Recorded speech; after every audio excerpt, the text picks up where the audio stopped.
President, fellows and guests, thank you for inviting me to speak here this afternoon. I would like to share with you some of the results of a recent project to catalogue the Chinese wallpapers in the historic houses of the National Trust. As we started to inventorize these wallpapers, it turned out that the Chinese wallpaper collection of the National Trust, if one can characterize it in that way, comprises about 45 separate wallpapers, fragments of wallpapers, and sets of prints and pictures used as wallpapers in about 25 different houses. The Victoria and Albert Museum probably has the largest collection of Chinese wallpapers in the world, but we think the National Trust probably has the largest number in permanent public display. And by we, I'm referring to the three authors of the catalogue that resulted from this project, namely Andrew Bush, the National Trust's paper conservation advisor, Dr. Helen Clifford, historian of the East India Company, and myself. Although we focused on the Chinese wallpapers owned by the National Trust, we also compared them with Chinese wallpapers surviving elsewhere, whenever they seemed particularly relevant. This allowed us to build up a picture of how this early modern global product spread through the British Isles and across the continent. And in this image you can see some of the places, historic houses with Chinese wallpapers in the British Isles that we've spotted so far.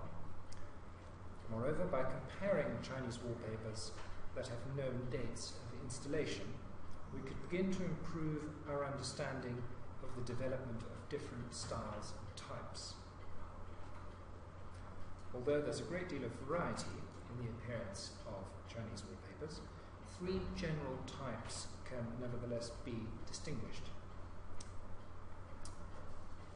Most numerous are the wallpapers of the bird and flower type, which are basically representations of Chinese gardens, with flowering trees and shrubs, butterflies and other insects, picturesque rocks and other garden accoutrements. Then there are the landscape wallpapers, which show southern Chinese scenery with mountains in the distance and waterways in the foreground, and with people going about their business amidst houses, gardens and rice fields. The third broad category consists of individual pictures and prints used as wall decoration, either hung separately or as carefully composed collages.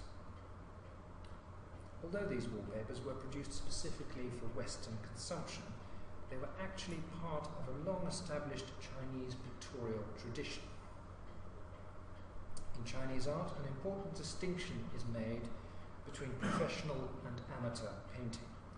The former, professional type, is generally realistic and colourful, and was produced commercially for specific seasonal, social, ritual or decorative purposes, as for example this picture by Liu Qi of about 1500.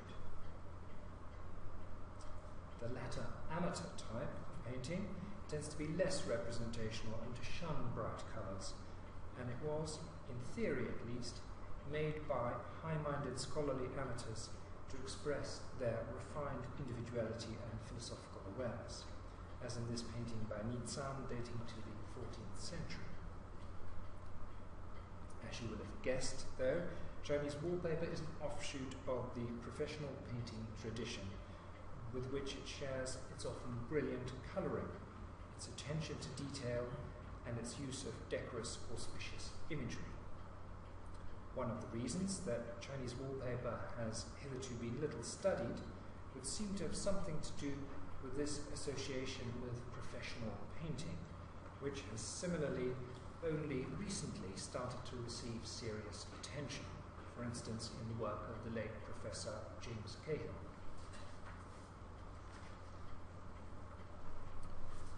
Garden imagery has an extremely long history in China, going back to the early imperial dynasties. This example, showing a lady in a garden, dates from the 8th century and was preserved in the Shosoi Imperial Repository in Japan. this painting from around 1500 is clearly part of the same tradition and illustrates the longevity of certain motifs in Chinese art. These related 18th century prints were used as wall decoration at Schloss Heinfeld in Austria, and were therefore effectively an early type of Chinese wallpaper. They are now owned by Christoph von der Berg, an important Chinese print collector and scholar. As Jessica Rawson has demonstrated, bird and flower ornament formed a comprehensive decorative system in Chinese art, comparable to the role of classical ornament in the West, which expressed the identities and aspirations of its users. The motifs, which included birds and other animals, flowers, fruits, and bamboo and other plants, could be straightforwardly symbolic. For instance, a peony stands for wealth and honour, pomegranate suggests numerous progeny, and the phoenix indicates good fortune. Alternatively, several motifs could be combined so that their names, run together, would suggest auspicious or well-wishing phrases. An example of that is the combination of the egret and the lotus, which are pronounced in Chinese as Lu and Liang, which in turn suggests the phrase Yi Lu Liang Ke, meaning may you pass all your civil service examinations. It sounds slightly funny to us, but of course in China civil service examinations were extremely important as a sort of entry to government service, which was the fount of all honour and wealth. So the phrase occurs quite a lot, comes back quite a lot in Chinese art and literature. The wallpaper made for Chinese consumption was generally not itself panoramic, but tended to be plain or decorated with single colours or with patterns, as you can see in this late 18th century painting of a lady in a doorway. And you can see in the background here is the wallpaper with the painting hung on top of it. But this fairly subdued wallpaper was combined with a variety of paintings, architectural woodwork, and decorative objects to form environments or objectscapes, as Jonathan Hay has called them in his recent book Sensuous Surfaces, filled with auspicious imagery. So, although the use of panoramic colourful imagery on wallpaper was not a Chinese tradition, and seems to have been in some way the consequence of Western demand, the imagery that was used to decorate these export wallpapers was in fact deeply Chinese. Indeed, it's striking that the Chinese export wallpapers contain very little obviously Western imagery in contrast to Chinese export porcelain. Most of the evidence available comes from the pictures and wallpapers surviving in historic houses in the West. The dating of that material evidence, although often still rather vague, gives some indication as to how Chinese wallpapers developed. The bulk of the merchandise coming to Europe from China in the 17th century consisted of tea, raw silk and porcelain. But this was accompanied by a relatively small quantity of Chinese pictures and prints, which were mostly carried as private trade by East India Company employees. In the 1660s, the inventories for the Palace of Versailles began to list Chinese screens decorated with paintings on silk and on paper, perhaps similar to this later example in the Peabody Essex Museum. And in 1693, John Evelyn mentioned Indian screens and hangings in Queen Mary II's apartments at Whitehall Palace. The word Indian was at that time used to describe Chinese, Japanese, or indeed Indian objects and styles. But it's likely that these screens at Whitehall did include so-called coromandel or incised lacquer examples. These coromandel screens were popular as wall panelling for small rooms, some of which still survive, such as this one, installed in the townhouse of the Nassau-Dietz family, a branch of the House of Orange, in Leeuwarden in Holland before 1695. Chinese paintings were used in a similar way, as can still be seen in the Pagodenburg, a pavilion in the garden of the Nymphenburg Palace near Munich, created between 1716 and 1719. This practice responded to the grammar of Baroque ornament, in which wall surfaces were used to display intricate decoration. But it's also reflective of the Chinese practice of hanging a series of related hanging scrolls side by side.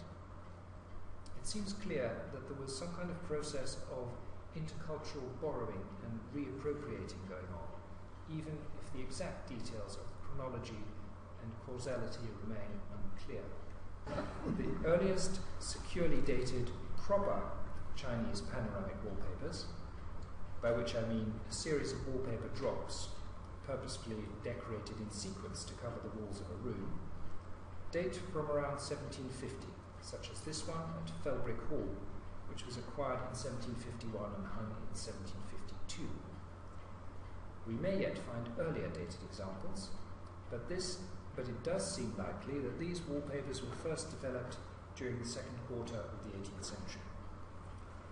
We don't know whether it was a Chinese craftsman or a Western merchant who first suggested the concept of panoramic Chinese wallpaper, but it seems to have arisen out of the interplay between the available Chinese materials, skills and styles, and the Western demand for Chinese wall decoration. In that sense, it is both European and Asian and is a truly global product. Other early Chinese wallpapers survive at Dalemain in Cumbria, hung in 1756, as you can see here, and you can no doubt tell that this image is from the Country Life Picture Library. But also at the Château du Fayel in the Oise region of France, at Uitermoot in Kent, at Schloss Reinsberg in Brandenburg, and fragments were also recently discovered at Reuben Abbey in Buckinghamshire, where the wallpaper was probably hung in 1752. We were surprised to see how similar some of the motifs are, and on closer inspection, my colleague Andrew Bush realized that these wallpapers are in fact printed. This is the advantage of collaborating with a conservator. They actually spot those physical signs much quicker than art historical types like me. Traditionally, it had been assumed that all Chinese wallpapers are hand-painted, but it turns out that the earliest proper wallpapers all have black outlines which were printed using woodblocks, and that the colours were then painted in by hand. But printed Chinese wallpapers seem to have been a relatively short-lived phenomenon, petering out after about 1760.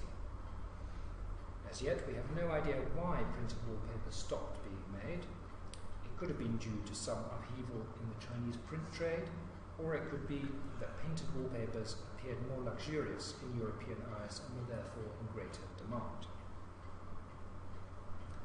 The early printed phase of Chinese wallpapers may have developed out of the use of Chinese prints as a kind of proto-wallpaper in European interiors, related to the use of Chinese paintings as at the Pagodenburg, which I just showed. Examples of Chinese prints as wall decoration can still be found in a number of historic houses across Europe, including the Badenburg, another pavilion in the garden of the Nymphenburg Palace, the Château de Filière in the Seine-Maritime region of France, at Milton Hall near Peterborough, in Oud-Amelisweert near Utrecht in the Netherlands, and at Saltram in Devon, which you can see here, and at Velterschi in Bohemia, and at the Wilanów Palace near Warsaw. In some cases, identical prints appear in houses at the opposite ends of Europe, which is testament to the intensely fashionable and desirable aura that these prints must have had. The print shown here in the centre is at Saltram. The related one on the left is at Milton Hall. You can see the same lady. Oh, I beg your pardon. You can see the the same lady in there. And the one on the right, where the same lady appears here, is at Feldregie in Bohemia. In contrast to the wallpaper, the prints seem to have been originally produced for the Chinese market. Many of them show auspicious images associated with the New Year celebrations.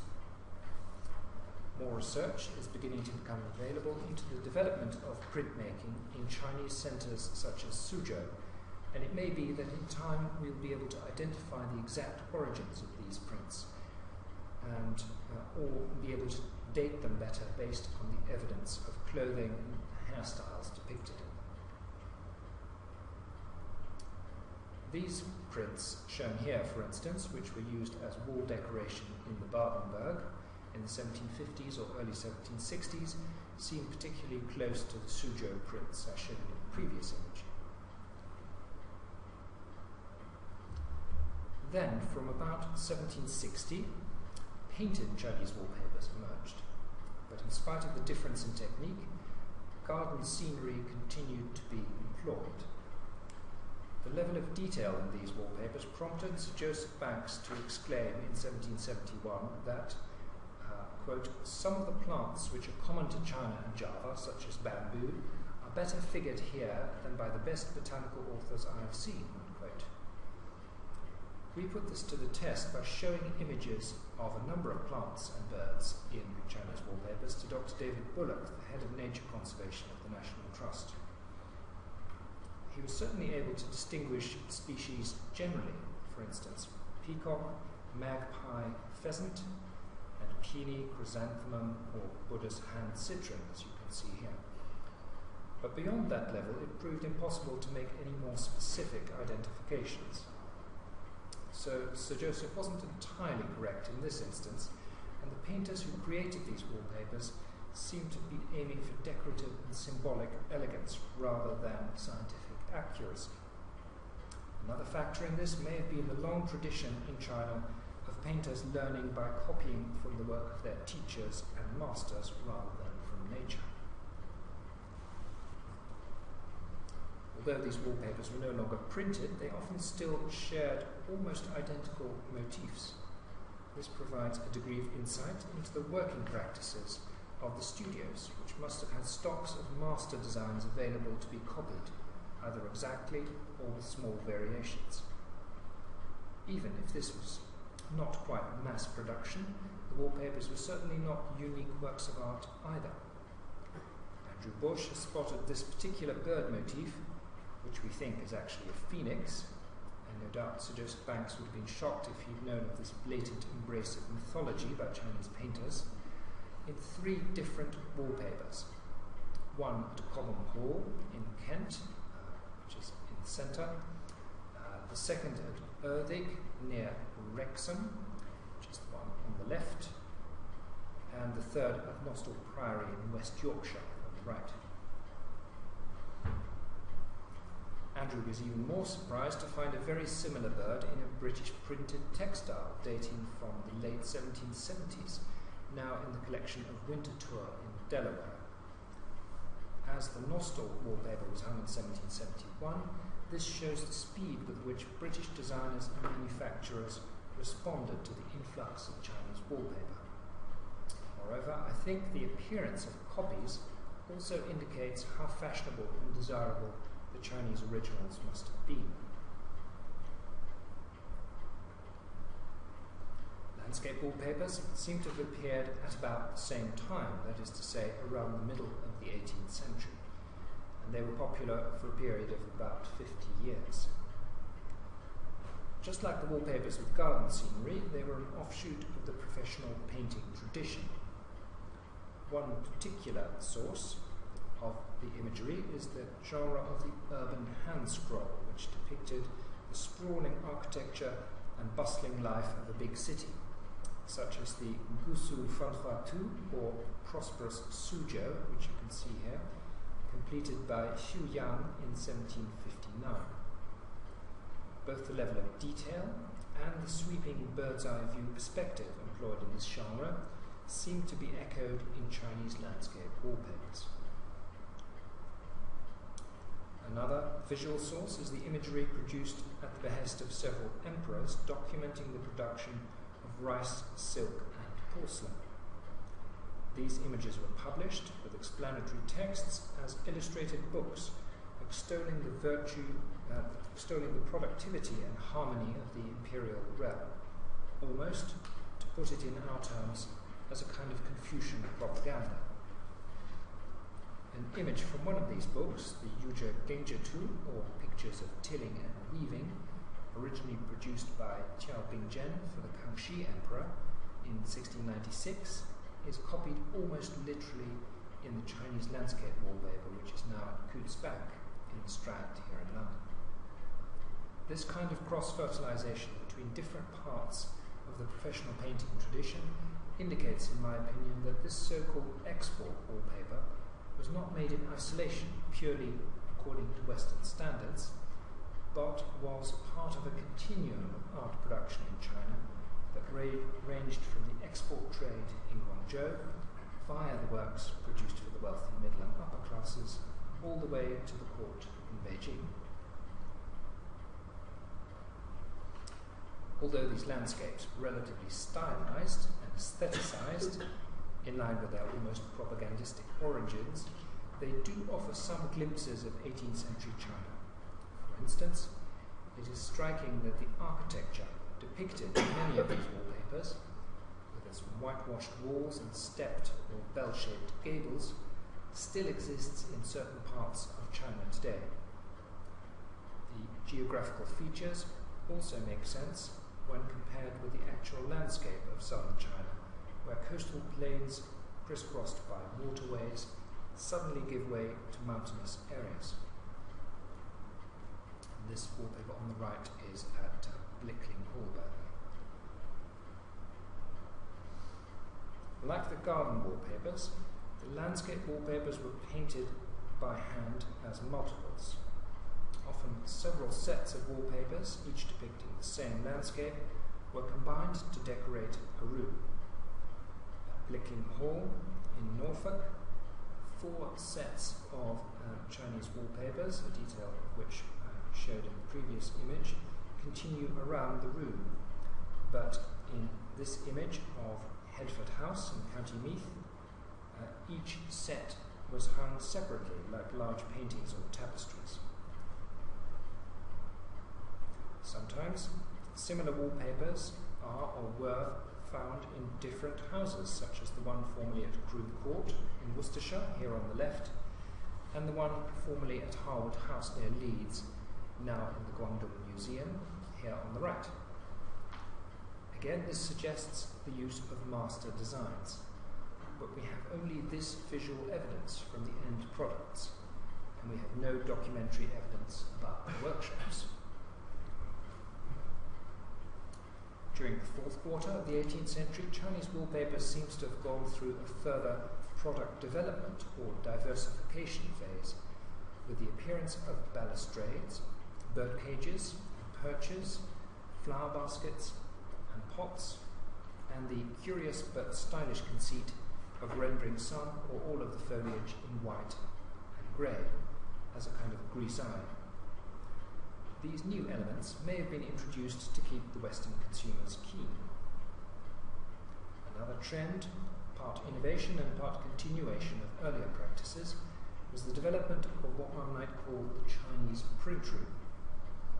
As we have seen, Chinese prints were among the direct ancestors of proper Chinese wallpaper, and they continued to be used for a period even after full-blown wallpapers became available.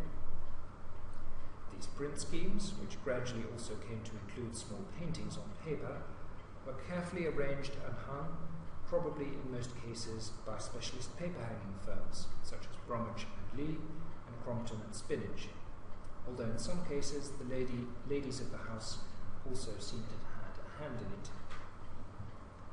The compositions could be dense, all over collages, as at Saltram and Milton Hall, which you can see here, or they could be arrangements of separate pictures with paper or papier-mâché borders mounted on plain paper backgrounds, as this example at Erding. Like the larger wallpapers, these pictures seem to have been made in multiple sets, as the same scenes have survived in different places. Here is one from Erddig in the left foreground, and a scheme from Schloss Rheinsberg on the right. And you can see that the Erddig scene is repeated in the central panel of the Rheinsberg paper, albeit with a slightly different tree. You can see that this tree is slightly different, but the scene is largely the same. Another innovation, perhaps in response to the continuing popularity of print rooms, was the development of the ready-made print room wallpaper, with pictures already set into elaborately decorated borders or backgrounds, as in this wallpaper in the Schönbrunn Palace in Vienna. A fascinating example of the interaction between margin and centre, foreground and background, and producer and consumer. In the 19th century, the taste for landscape wallpapers and print rooms seems to have abated, but garden wallpapers continued to be made, albeit in an even more stylized manner. This wallpaper at Belton House, hung in about 1840, displays some of the characteristics of this late style, which includes a fantasy climbing plant with numerous differently shaped and coloured flowers on the same stem, a preponderance of bamboo, and the fantastical juxtaposition of small human figures with outsized plants and birds. This type of wallpaper seems to embody a shift from art to design.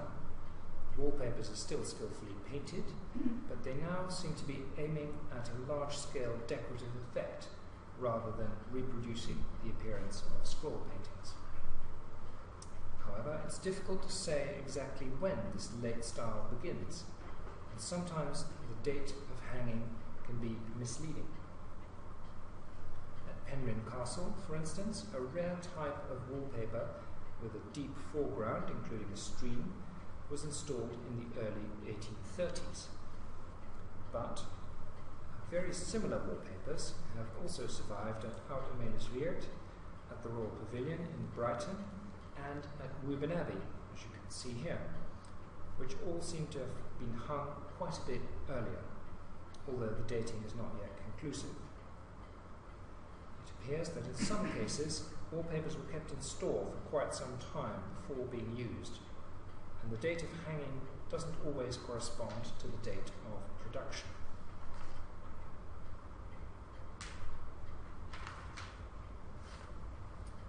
Chinese wallpapers remained surprisingly popular throughout most of the 19th century, although they were hung in smaller and smaller numbers. From the Edwardian period onwards, there was a revival of interest, fueled by the new generation of international interior decorators active in the interwar period. A Chinese wallpaper from Beaudesert in Staffordshire, depicting a garden with various balustrades, trellis work, pergolas and walls, is a striking example of this. Installed at Beaudesert as part of the historicist refurbishment carried out by Harry Lindsay for the 6th Marquess of Anglesey between 1909 and 1912, it was sold quite quickly afterwards, when Beaudesert was stripped and demolished after the First World War, and the wallpaper ended up in the hands of decorator Elsie de Wolfe, who used it in the New York penthouse apartment of media tycoon Condé Nast in 1924, which you can see here. Later it was resold to the New York firm of Gracie, who have recently supplied it to decorator Michael S. Smith for his own New York apartment. This image comes from Architectural Digest last year. Antique Chinese wallpapers continued to be reused throughout the 20th century as part of grand historicist interior decoration schemes, particularly in America. For instance, a figures with foliage wallpaper was installed by decorator Siri Norm in the Palm Beach residence of Harrison and Mona Williams in the 1930s, whom you can see here with the wallpaper in a watercolour by Cecil Beaton. The house and its contents were subsequently sold lock, stock and barrel to to Charles and Jane Wrightsman, who clearly liked the wallpaper, as you can see here, with Mrs. Wrightsman apparently about to disappear into her own private Chinese world. Later still, the wallpaper was acquired by Pierre Berger, partner of the late Yves Saint Laurent, for his Paris apartment, adding lustre to the Berger Saint Laurent brand. Another floral wallpaper, installed at Winfield House, the residence of the American ambassador in London, by Ambassador and Mrs. Annenberg in the late 1960s, originally came from Townley Hall, County Louth. And this 1770s garden wallpaper, similar to those at Erddig and Nostell, and sold along with the other contents of Ashburnham Place in East Sussex in 1953, was donated to the Presidential Guest House, called Blair House, in Washington, D.C., by Treasury Secretary C. Douglas Dillon in 1964. And as you can see, it's still very much in use. And now we have come full circle, as the Chinese themselves are discovering Chinese wallpaper, not just as part of their own heritage, but also as a luxury consumer product with international cachet and with a dose of Downton Abbey glamour. From a Chinese perspective, this is probably a case not so much of domesticating the exotic, but of exoticizing the domestic. So perhaps this is an auspicious time to be engaged in research into Chinese wallpaper. Our research project attracted the interest of a number of other conservators, curators, and scholars in Europe, America, and now also in China. And we've established an active online study group. Our published catalogue, which you can see here, has benefited hugely from their comments and insights, and it has brought home to us how Chinese wallpaper can only begin to be understood by being investigated in an interdisciplinary way. Our next aim is to organise a conference to bring our fellow enthusiasts, which may well include some of you, together to further explore this fascinating subject.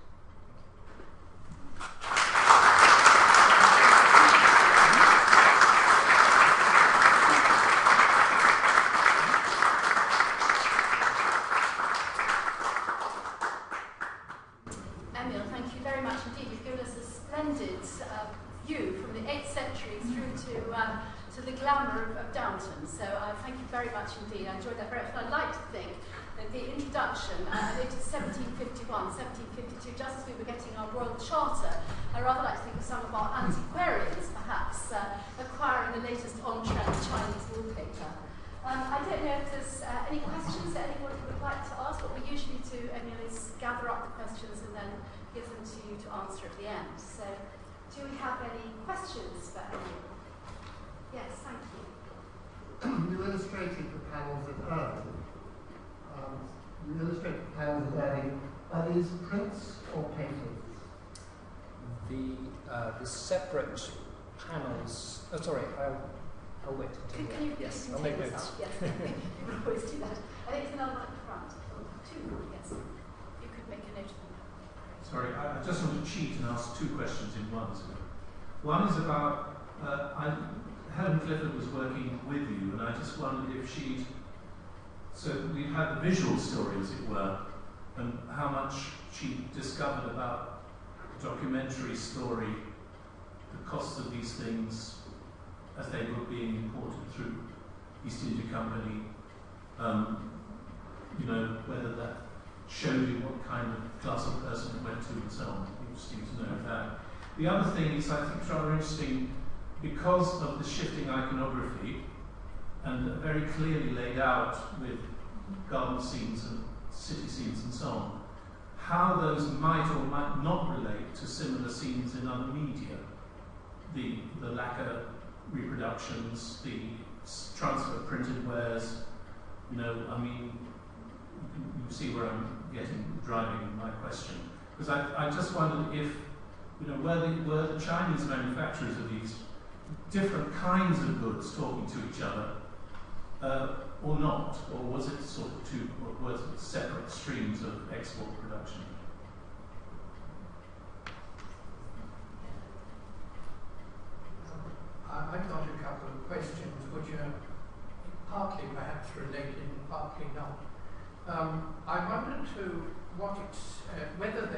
much knowledge of how these wallpapers were commissioned, because it's not clear to me whether they represent, as it were, the export trade as one's familiar with in manufactured objects and also in China trade paintings and so on, whether it's essentially something produced for the export market or not, something wider, and how it was commissioned.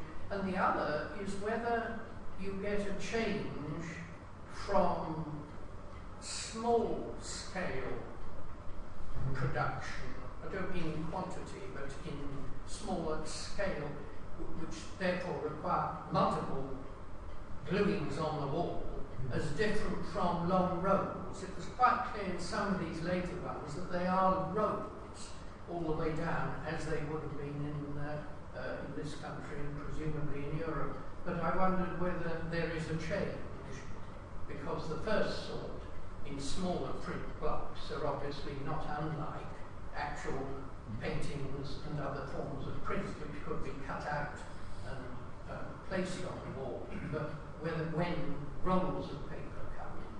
So they're two different questions. One about commissioning and where they came from, where they were made, and the other about the nature of the product as printed and sold. I've got two, I've also got two perhaps related questions. One is about what the Chinese themselves thought about these export wallpapers which they weren't consuming themselves, and perhaps if one can say anything about why they weren't consuming themselves, whether it was because of taste or because of the nature of their architecture. And related to that, whether there's anything about the quality of the papers that they're producing in comparison to the prints that they have made for their own consumption. Is it inferior in any way in actual manufacture? And related to what's sort of in my mind in relation to this is that I believe that Chinese glass mirror paintings were very much despised in China, but very much admired in Europe, and whether there's anything comparable I can say about the production of wallpapers. Sorry, I think these may be impossible questions to answer.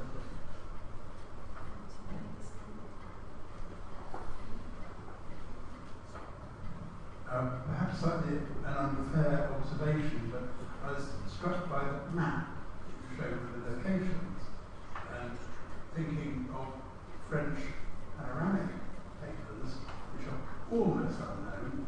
I think you probably get about 8 or 9 in the whole country, compared to somewhere like Sweden, where you see a map like the one you showed. These are very high status objects. And I'm just wondering, have you ever looked at the comparison with the French panoramics? Right. You.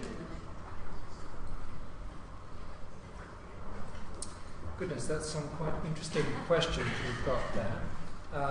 To start with the Erddig wallpapers. Erddig is quite interesting because there are two different rooms. One room has a proper, as it were, wallpaper from the 1770s, and the other room has individual pictures mounted on white paper. And that is sort of to answer your question, that they are in fact paintings rather than prints.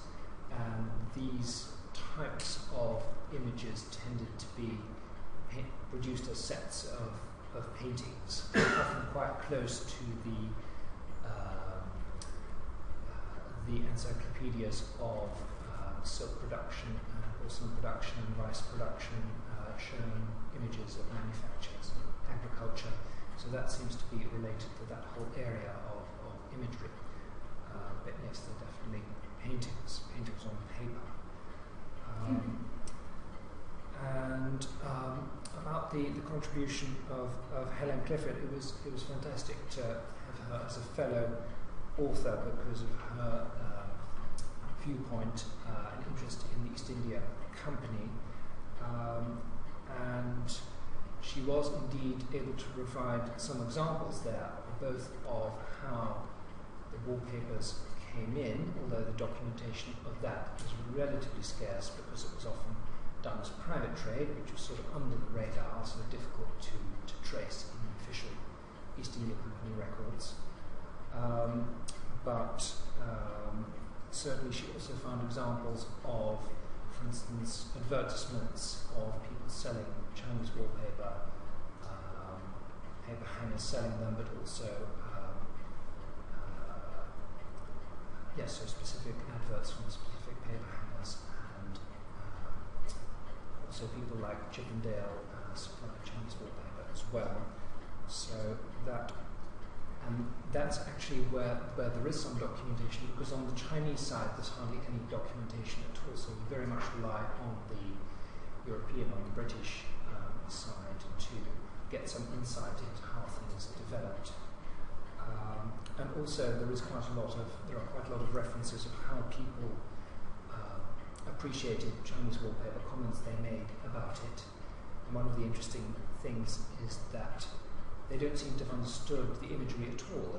That wasn't really a factor. They loved the wallpapers visually. There was a lot of exclamations about how beautiful it was. But people more or less saw it as meaningless, beautiful decoration. So the whole Chinese iconography was lost on them. But also a curious kind of sociological thing that we've found out is, that has been confirmed by the examples that we've seen, is that it was very much associated with women's rooms or spaces in houses, with bedrooms, dressing rooms and drawing rooms, sort of semi-informal rooms where people did receive friends and visitors, but they weren't the most formal rooms of the house. They were the dining room or the great room or the saloon. So that's a really interesting association with semi-informal rooms, often associated with women.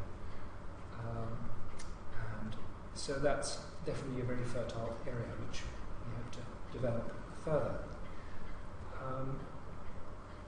Now, as to how the imagery of Chinese wallpapers relates to other Chinese genres, there seems to be a very interesting connection possibly with Chinese textiles. Sometimes the imagery on textiles and Chinese wallpapers is very close, and that's something we would like to research further and consult textile historians and so on. It may be that some of the painters worked both in textiles and on wallpapers, because some of the styles and motifs are so similar. But because the Chinese records are almost completely lacking, it's very difficult to get information there, but we hope to develop that further.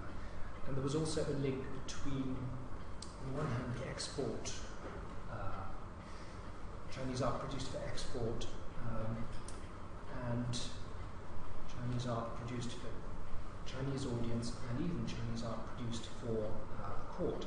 Because apparently, and we're finding this, for instance, from the work that the late James Cahill was doing about how Chinese painters operated, they would travel between different sectors, as it were. They would travel to Beijing to work for the court for a few years, and then they might travel back to their native city and work for the local middle and upper classes there. And some of these painters may have also gravitated towards Guangzhou, Canton, and worked for the export trade. And certainly the style and subject matter suggests that there was a kind of spectrum, a fluid spectrum between those different areas that artists were working in. Again, we want to develop that further. And on the question of how Chinese wallpapers were commissioned, that's one of the mysteries in a way, that we don't quite know who first started commissioning Chinese wallpapers from Chinese painters, whether it was a Chinese painter who suggested it to a Western merchant or the other way around. We just don't know. That's the kind of missing link in the history of Chinese wallpaper. What we kind of know is that the earliest documented surviving Chinese wallpapers in the West date from around 1750, so it seems to have emerged just before 1750, possibly, unless we find earlier dated examples in the future. So that sort of 1750 date seems to be when the use of pictures as wallpaper kind of transformed into production of actual wallpapers as long rolls used to cover whole walls. And thinking about how the Chinese thought about this and whether export wallpapers were different in quality, one thing that we have noticed from comparing notes with Chinese conservators working in some of the Chinese surviving palaces is that the Chinese style wallpaper they used there had many more layers of paper, so in that sense the quality was slightly better. They often had 8 layers of, albeit very thin, paper, whereas export wallpaper generally has 3 layers of paper. So there may have been slightly less quality in that sense. As I've already mentioned, the imagery is very similar to Chinese style imagery. There's hardly any Western imagery in Chinese wallpaper, apart from the one wallpaper which is now in the Peabody Essex Museum, which has the European trading posts in Canton painted on it. But that seems to be unique. There don't seem to be any other examples of that sort of European imagery. So that's curious. I think over time the painting styles did become more specific for Chinese wallpaper, especially the 19th century ones, as I mentioned. They become more stylized, more like design rather than painting. So I don't know whether that's a change in quality. Some of them are still really beautifully painted, but the style does become more specific to export wallpaper. So we can say that. And yes, it's interesting to think of the comparisons with something like French panoramic wallpaper, and that would be another interesting research project in itself, almost comparing or sort of charting the development of panoramic wallpapers in Europe, both including Chinese and European panoramic wallpapers, and to see whether there was any cross-fertilization. And also related to that, there seems to be some kind of connection between Chinese-style print rooms using Chinese pictures and prints and the sort of more European-style print room using classical prints and contemporary prints. But again, we don't yet know enough about whether there was real interaction between those two types or whether they developed independently. So that's another area for further research. I hope that's helpful in some way. Thank you very much indeed. I think from the quality and detail of the questions, you can see how much we all enjoyed it. I must say that I've learned a huge amount, and it's been a visually delightful lecture. Thank you very much indeed. And I think that for me, as an archaeologist, I've admired your sort of coherent and forensic approach to a subject that clearly doesn't have a lot of documentation, and so that to have used all these different disciplines to illuminate this subject, I think has been really fascinating. Natural historians, social and economic historians with the East India Company connection. I think it's been quite inspirational in that sense. And I particularly, when I was looking at what you've got published online, I was interested to see the extent to which you sort of set up a virtual research group online, a virtual coffee shop, I think you call it. And back to our earliest antiquarians, I think this is a very good model for us as a fellowship, just to think about how research like this can be progressed through setting up something interesting to which so many people can collaborate and contribute. It's great to see that this catalogue is out. I'm sure that we will all go around National Trust houses much better informed and knowing what to look for. And we wish you great success with your continuing research. You've clearly got a lot of interesting things